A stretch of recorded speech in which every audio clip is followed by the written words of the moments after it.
اسلام میں محرم الحرام کو حرمت والے مہینوں میں شمار کیا گیا ہے، جن میں جنگ و جدال، ظلم اور فسق و فجور سے بچنے کی خصوصی تلقین کی گئی ہے، لیکن اس کا یہ مطلب ہرگز نہیں کہ ان دنوں میں شادی شدہ میاں بیوی کے لیے ہمبستری جسمانی تعلق ممنوع یا ناجائز ہو جاتی ہے۔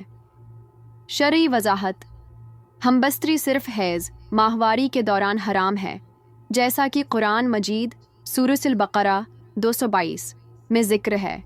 محرم الحرام کے دنوں میں اگرچہ یہ مہینہ فضیلت والا ہے، مگر میاں بیوی کے تعلقات جائز طریقے سے قائم کرنا گناہ نہیں۔ غلط فہمی: محرم الحرام میں ہمبستری ضروری ہوتی ہے، یہ اسلامی تعلیمات کے خلاف بات ہے۔ دین اسلام میں کسی خاص مہینے میں ہمبستری کو ضروری کہنا بے بنیاد ہے۔ اگر آپ معلوماتی انداز میں پوچھنا چاہتے ہیں کہ محرم الحرام میں ہمبستری کا اسلامی طریقہ کیا ہونا چاہیے، تو یہ بھی عام دنوں جیسا ہی ہوگا۔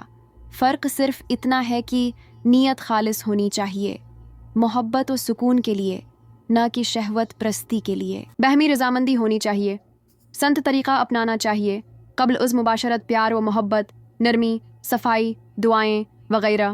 ہمبستری کا اسلامی طریقہ اختصار کے ساتھ: بیوی سے محبت بھرے انداز میں پیش آئیں۔ 2 خوشبو اور صفائی کا خیال رکھیں۔ 3 ہمبستری سے پہلے بسم اللہ اللہم جنبنا الشیطان کی دعا پڑھیں۔ 4 سختی یا زبردستی سے پرہیز کریں۔ 5 بعد میں غسل کرنا فرض ہوتا ہے۔